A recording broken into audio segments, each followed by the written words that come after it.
Friends, there is no secret to success. The sound of success can be heard everywhere. It echoes in bustling markets and resonates in deserted places. This sound contains only one word: willpower. Any young man or woman who hears and pays attention to this call can reach great heights in life. Willpower is the very thing that determines whether a young person will be successful or unsuccessful in the future. Desire is common. Everyone has it, but not everyone possesses willpower. Willpower means a powerful, unstoppable desire, a do-or-die spirit, a total commitment. What's important is not simply the desire itself, but the strength of that desire. Understand that without strong willpower, you cannot win the battles of life. Willpower means pushing forward on your chosen path despite all obstacles, not getting trapped in doubt or despair, keeping faith in yourself and in a higher power, and doing your part wholeheartedly.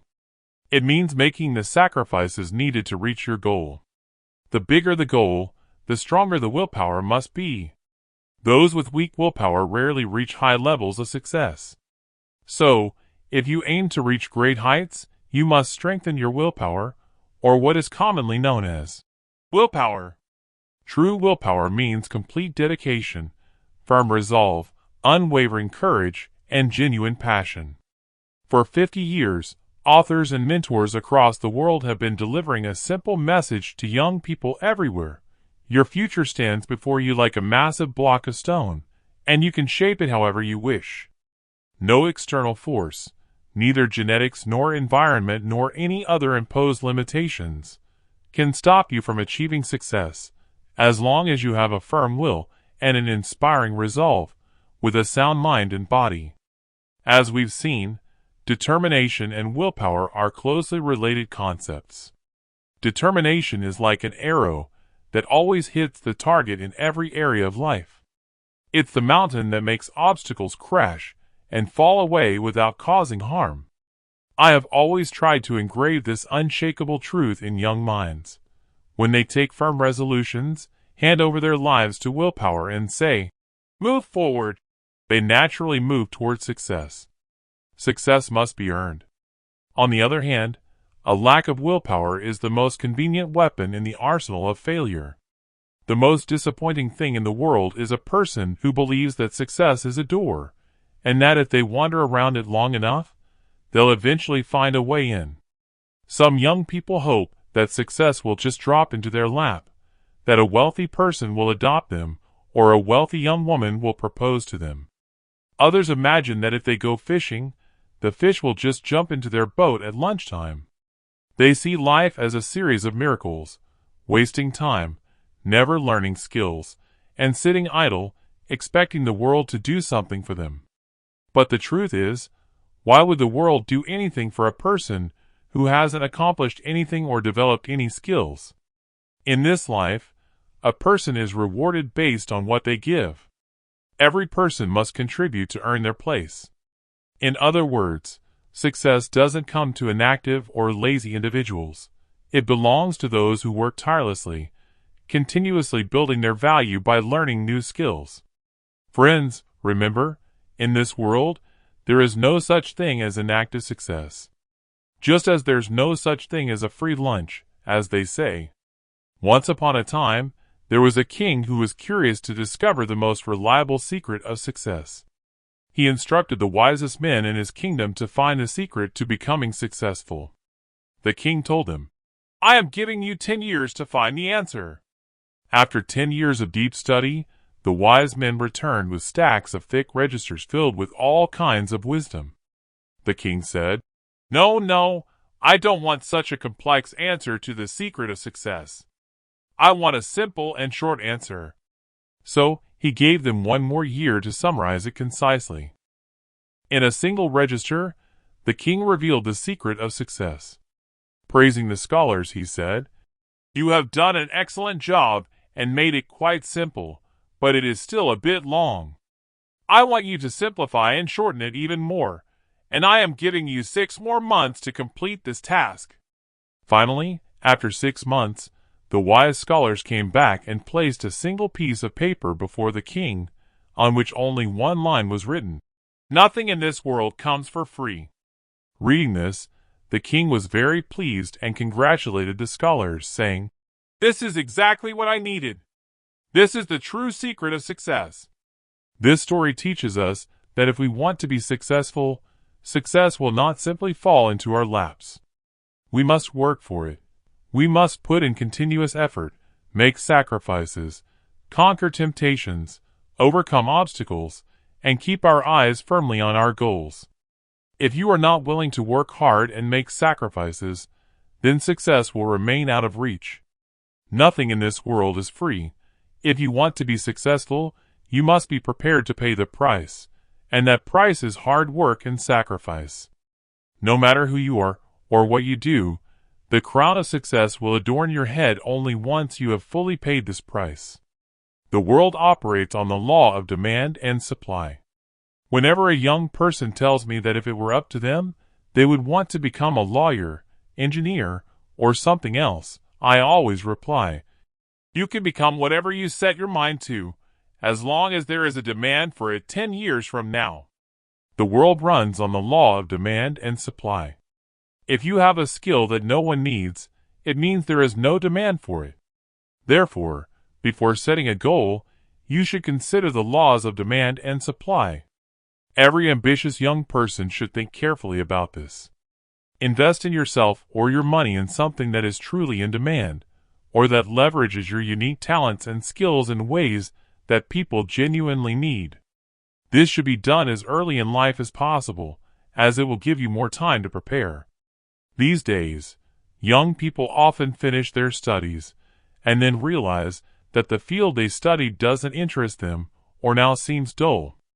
Avoid this by carefully assessing your interests, abilities, and talents.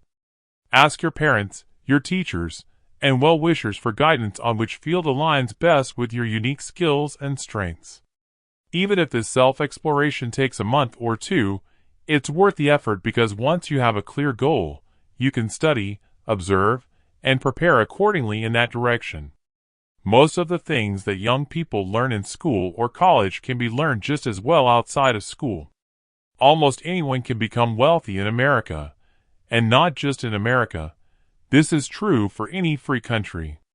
Some people believe that being poor is a sign of true spirituality. They are mistaken. It's not money that is the root of all evil. It's the love of money that is.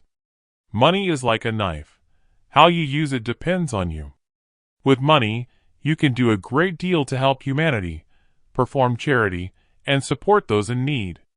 If you are poor, you miss out on the joy of helping others because money holds a powerful capacity to make a positive impact on humanity. In my speeches, I have often emphasized that we are all fields of diamonds. We are all living, breathing gold mines. Some people mistakenly believe that their fortune awaits them in a far-off land, but in reality, it is more likely waiting right in their own backyard or on the steps in front of them. But they just aren't looking closely enough to see it. Most of our millionaires have succeeded in finding their wealth simply because they took a close look around them. Recently I, the author, have been studying the lives of American millionaires. Would you believe that most of them were self-made and that, except for about 20, all of them began life as poor boys? What's even more amazing is that except for about 40, all of them contributed substantially to society and charity. This should serve as a lesson to us all. Success requires diligence, sacrifice, and a clear understanding of one's path, and above all, it requires us to recognize the resources and opportunities already surrounding us. He also rewarded his employees fairly, showing that those who say every wealthy person is greedy and only interested in hoarding money are wrong. There may be exceptions, but most wealthy people donate a significant amount to charity, which not only brings happiness, but also provides the satisfaction that they are giving back to society what they have taken from it. But one curious thing we often see is that 16 out of 17 rich people's sons do not end up rich after they die. Why is this? because they wasted their lives in indulgence, lacking the development of inner strength, ambition, willpower, and determination to succeed. As a result, they couldn't find success in life, luck, or willpower. Many years ago, some students from Temple University were holding a meeting in a building across from a hotel. When they came out, they saw a foreign man selling peanuts and struck up a conversation with him as they bought some. They told him that anyone could get an education if they were willing to work hard for it. This man, inspired by what they said, listened intently and took in all the information they shared. Eventually, this foreign peanut seller enrolled in Temple University and worked incredibly hard. Naturally, he started with basic studies and later pursued higher education. Today, he is a prominent doctor in the nation's capital. You could say that it was luck or coincidence that he received that information, and you'd be right. But what followed cannot be called luck. Even if he received the information by chance, it was his own decision to enroll at Temple University, and then put in relentless effort and dedication over the years. When someone succeeds after 10 years of hard work, you can't credit it to luck. Instead, it is his hard work, willpower, and determination that should be acknowledged. Giving credit to luck is only appropriate when someone becomes very successful without any effort, struggle, or sacrifice. You may have heard the saying, "Where there's a will, there's a way." But one should also use common sense when choosing their path. Imagine a commander with a strong resolve to win, but he positions his soldiers directly in front of the enemy's cannons. What will happen then? Destruction, and he will lose. The best commanders carefully plan and advance their soldiers in a way that protects their strength and numbers. Similarly, one should plan their life's journey with the same caution. If a person has enough money to meet basic needs, they should not work in a place where they cannot work with joy and contentment, whether it's a factory or a store. Have you ever wondered why salaried people, when they first enter the workforce, give interviews at 10 places and simply join the first company that hires them? It's almost by chance where they end up working. No wonder most people don't feel happy in their jobs, as they do not plan what their area of interest is or where they want to work. Always choose a job where you can work happily, because then you will work harder, with more enthusiasm, and for longer periods, leading you to succeed more than others. It is true that a person becomes what they think, but we could also say that a person becomes what they make of themselves. Self-analysis is essential to achieve success. Some people never bother to analyze themselves and fail to realize what they are suited to do. Then, they wonder why they aren't getting promoted or why they're stuck at the bottom of the career ladder. I once met a young woman who told me that she was of no use to the world and wasn't qualified for anything. Being a positive person, I couldn't stand such negativity. I immediately listed a dozen things she could do, and do well. In the end, I told her, "If you analyzed yourself, you might decide to take up writing. In my view, you should become a writer because you have the talent for it." She shook her head and smiled, feeling that I was mocking her. Later, circumstances forced her to take up writing, and she told me that she was now earning $10,000 a year from her literary work and was likely to earn more soon. I remembered the time when this poor girl was earning barely $100 a week, simply because she never took the time to realize her potential. He had not made an accurate assessment of himself and his talents, so every young man or woman should make an accurate assessment of themselves and their talents, set a goal, and then work tirelessly toward the goal with all their willpower, resolve, and dedication. This is the formula for success. Chapter 2 is titled, "You Become What You Think." Most people's behavior is often confusing. Have you ever thought about why a salesman respects one customer while ignoring another? Why a man opens the door for one woman, but not for another? Why an employee promptly follows one superior's orders, but reluctantly follows another's? Or why do we listen attentively to one person while ignoring another? Look around, And you'll notice that some people are called "hey" or "dude," while others are addressed respectfully with "yes, sir." You'll find that some people receive importance, loyalty, and praise, while others don't get any of it. Upon close observation, you'll find that those who receive the most respect are often the most successful. What is the reason behind this? If it can be answered in one word, it's thinking. This happens because of the way we think. Other people see in us what we see in ourselves. We are treated the way we believe we deserve to be treated. The way we think makes all the difference. A person who sees himself as inferior, no matter how capable he may be, will remain inferior. You act in accordance with what you think. If someone thinks of themselves as inferior, they will act in that way, no matter how much they try to hide their sense of inferiority. This fundamental feeling cannot remain hidden for long. A person who believes they are unimportant truly becomes unimportant. On the other hand, a person who thinks they can achieve something will actually achieve it. To become important, it is essential to think that you are important. Only when you genuinely think this way will others start to think the same about you. Here, I'd like to reiterate that what you think determines how you act, and what you do determines how others treat you. Gaining respect from others is fundamentally quite simple. To earn respect, you must first believe that you are worthy of it.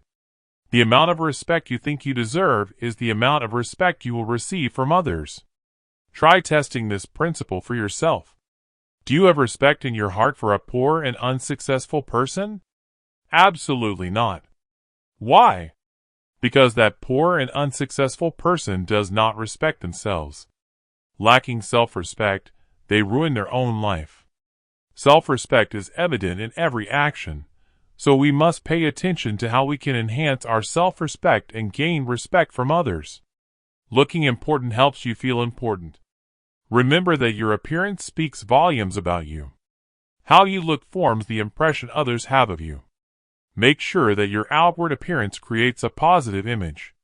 Before stepping out of your home, ensure you look the way you want to be perceived.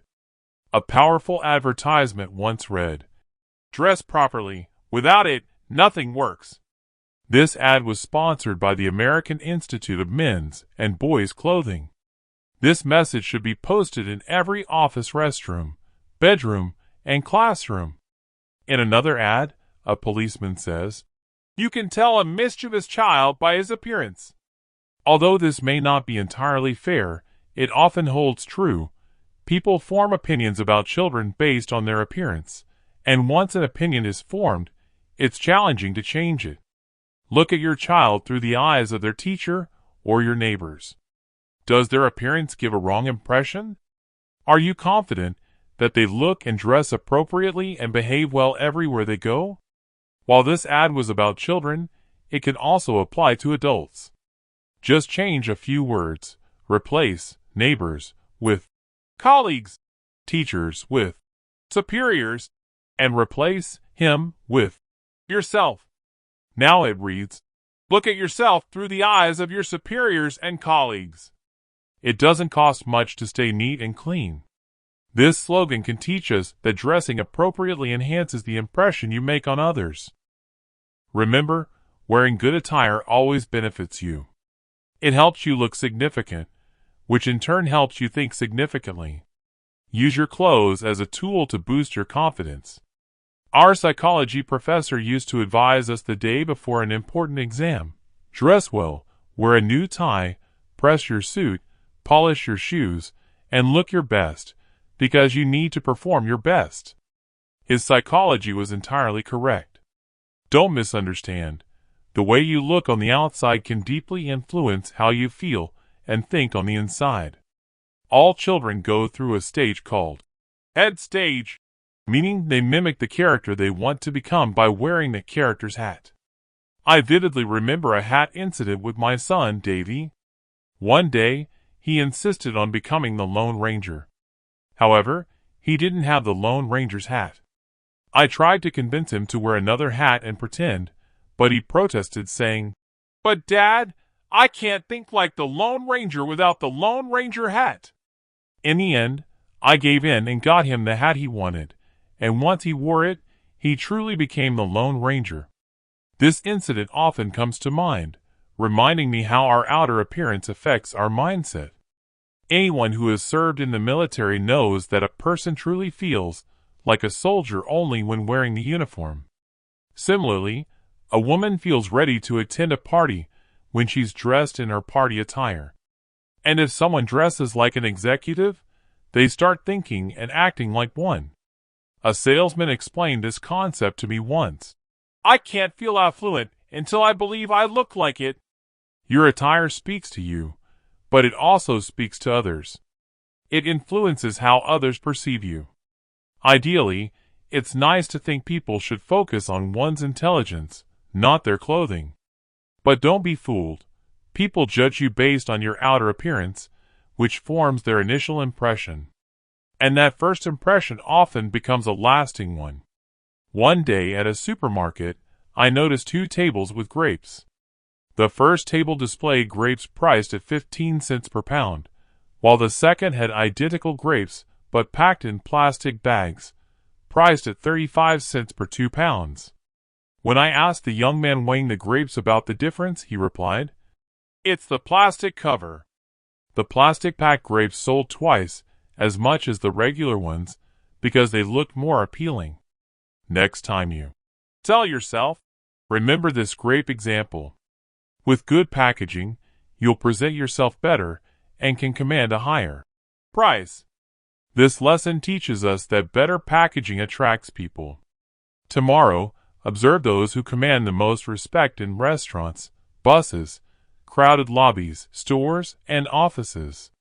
People glance at someone, subconsciously assess them, and treat them accordingly. We look at one person and respond with a friendly, "Hey," while with another we say, "Yes, sir." A well-dressed person leaves a positive impression, signaling that they are important, intelligent, wealthy, and reliable, someone to respect and trust. They respect themselves, and so others respect them too. On the other hand, a poorly dressed person creates a negative impression. Such attire conveys, "Here's an unsuccessful person, careless, unworthy of attention, probably used to getting pushed around." When I emphasize the importance of respecting one's attire in my training programs, I always hear the same question. I agree that attire is important, but how can I afford clothes that inspire confidence in me and earn respect from others? This question troubles many, and it once troubled me too. But the answer is simpler than you might think. Spend twice the money but buy half the quantity. Ingrain this formula in your mind, and then practice it. Dress in a way that reflects quality over quantity, as what truly matters is how well something represents you, not merely how much of it you have. When you begin following this principle, you'll notice not only a rise in your self-respect, but also in how others perceive and respect you. You'll also find that even though you may be spending more on quality clothing, it's ultimately more cost-effective. These clothes will last longer due to their durability and retain their quality over time.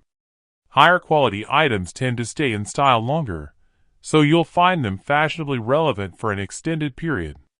Furthermore, you'll receive better advice from the salesperson selling a $500 suit compared to one who sells $50 suits.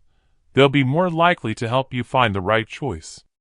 Always remember that your appearance speaks to yourself and to others. Ensure that it conveys the message. Here is a person who respects themselves, someone important who should be treated with importance. Pay attention to your appearance not just for others, but most importantly for yourself. Presenting yourself in your best form will allow you to feel your best.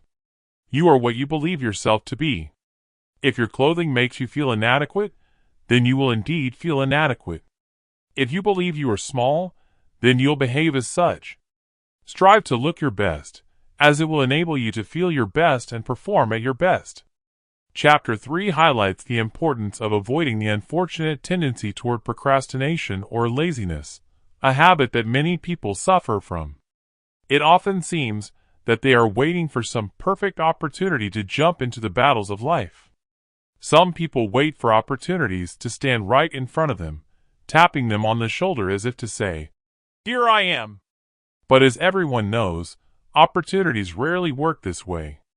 Classic artists depicted opportunity as having hair on the front but being bald at the back, implying that you must grab it immediately, or it will pass by and go to someone else, leaving you empty-handed. Most people cannot recognize opportunities and overlook golden possibilities. Therefore, they miss out on success in life. Success comes to the diligent, not the lazy. You may have noticed an unusual trend. Every great invention in the marketplace is often claimed by some people as their idea first. They even have proof to show that they thought of it first. But so what? When that idea came to mind, they should have immediately started working on it, bringing it to practical use. Every person has thousands of ideas each day, but that alone proves nothing. What truly matters is how much work you put into those ideas. So-called original thinkers merely sat around, daydreamed, or gave up while someone with ambition and willpower seized the idea, worked day and night, and eventually made it into a real invention. Inventions like the telegraph, telephone, sewing machine, air brake, lawn mower, wireless communication, and linotype machine are all examples of what happens when action is taken instead of just thinking. Avoid the good enough mentality. Aim to do your best. Many people are satisfied with simply doing something in a good enough or adequate way, thinking, "It doesn't matter, it'll work out this way." But this self-satisfaction is harmful. Mediocre work prevents employees from being promoted, ruins companies, and has even caused countries to decline. If something can be done excellently, then merely doing it well enough is never sufficient. Good enough work is a terrible habit, and the question arises, why do people settle for mediocrity? Because of the same unfortunate tendency we discussed earlier, they succumb to laziness. After doing something, okay, they lack the willingness to invest the extra time and effort needed to make it truly excellent. This is why their work lacks the mark of excellence. It looks more like it was done out of obligation rather than passion. But always remember not to go to extremes in pursuit of excellence or perfection. Excess in anything is harmful. Young people should draw a clear line between what's beneficial and what's harmful, because study can make you wise, but overdoing it can lead to a mental breakdown.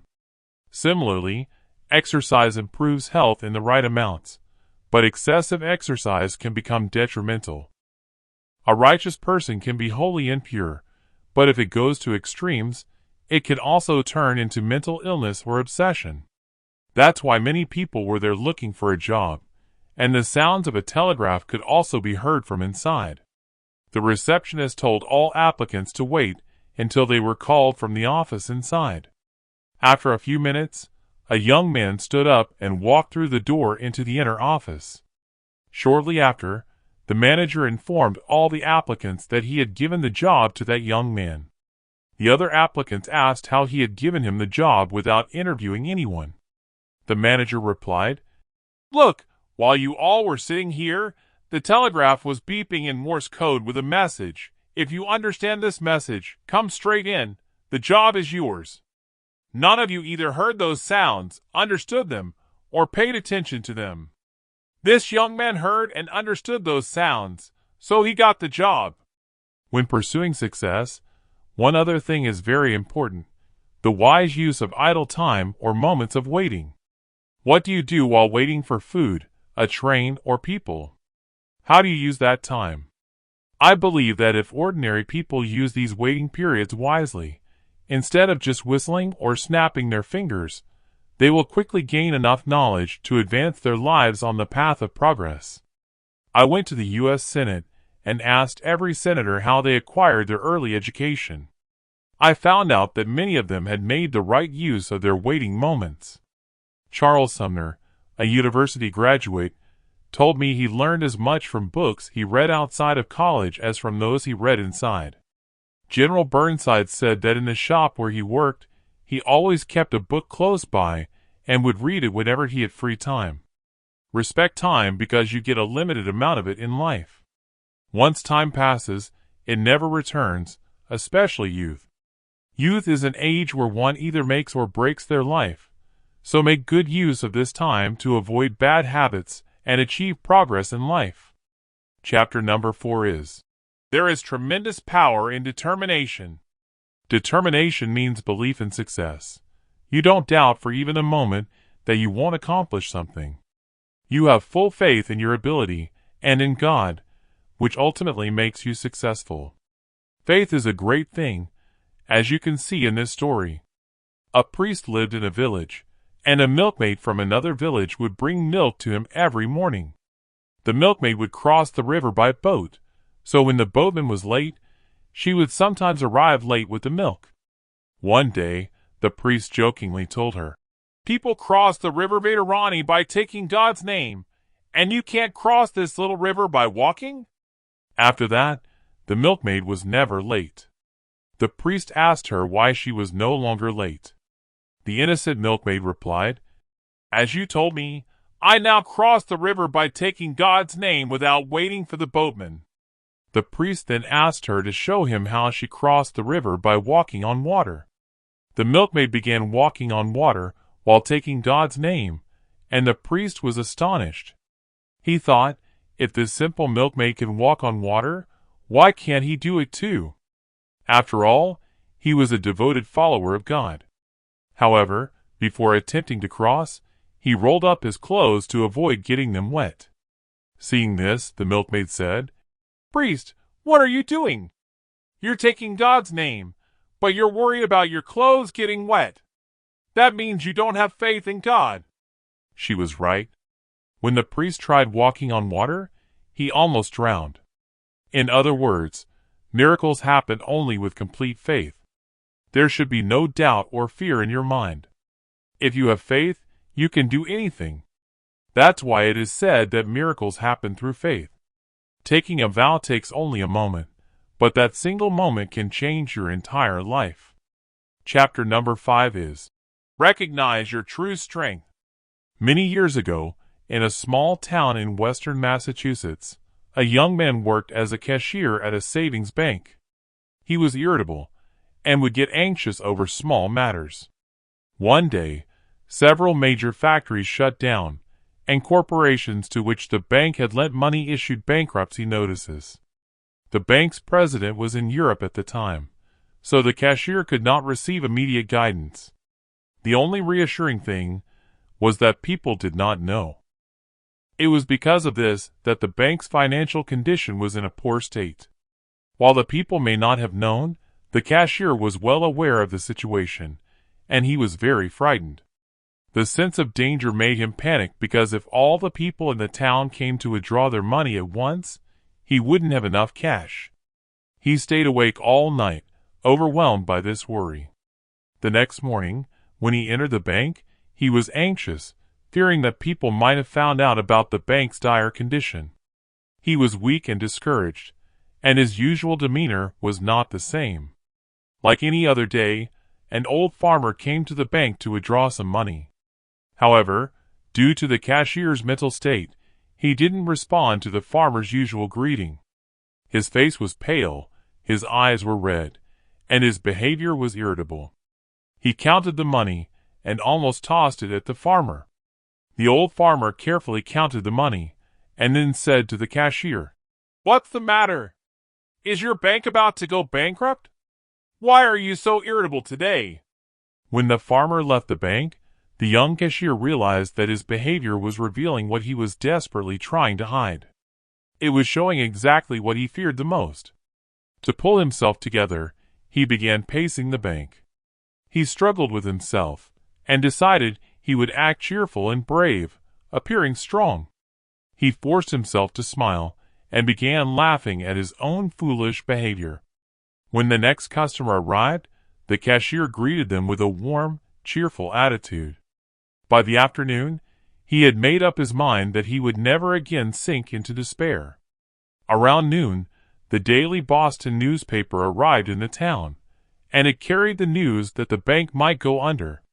Almost immediately, the news spread throughout the town. A panicked crowd gathered and stormed the bank, shouting and demanding their money. But the cheerful cashier welcomed them with a smile, and even joked with them, amused by their excitement. One man in the crowd, an 18-year-old, was a German senior who, upon seeing the cashier calmly and cheerfully count money, pulled his bank passbook back and said, "If you have money, we don't need it. We thought you had no money." Hearing this, the crowd burst into laughter, and within half an hour, the entire crowd dispersed. Some of those who had withdrawn their money even asked the cashier to deposit it back. Today, the cashier is a very successful manufacturer and railroad director. And yes, his resolve to stay cheerful has remained firm. He often says that it was because of the struggle he endured that morning, when he changed from his insignificant, dull self to what he is now, that he became so successful. Humans have such great potential that they can't even fully utilize it in one lifetime. No matter how successful or great you become, you haven't even used a quarter of your true potential. If we want, we can see a possibility here as well. Since we only use a small fraction of our abilities, we can, with strong will, expand our capacities in any field. In fact, in every field, we are performing below our potential. This is good news, and it should open the eyes of everyone that they can increase their potential. No matter where you are, in any profession, or at any position, you can resolve to increase your capacity. So, friends, we end today's wonderful audiobook here, and I will meet you with another new audiobook. Until then, take care of yourself.